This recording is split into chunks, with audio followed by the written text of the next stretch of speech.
Hey guys, welcome back. In this video I'm going to show you how you can fix your phone keep disconnecting from Wi-Fi on Android device. If your phone keep disconnecting from a Wi-Fi on Android, you can try following the troubleshooting steps. The first thing is sometimes a simple restart can fix a temporary connectivity issue. So turn off your phone until wait for a few seconds and then turn it back on. Then you can try reconnecting to the same Wi-Fi network. So for that, first of all, you need to long press on it and go to the Wi-Fi connection and click on forget. Next, you need to reconnect to the same network by manually entering the password, and that must be able to fix the issue. If that is also not working out, then you can ensure that the Wi-Fi is within the range.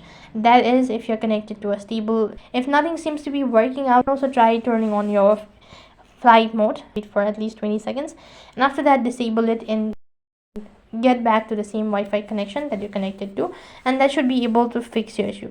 If nothing seems to be working out, then what you'll have to do is you need to contact the support team or the internet service provider and state about the issue, and they should be able to fix their issue. So in this way you can fix your phone keep disconnecting from Wi-Fi on Android. That is all for this video.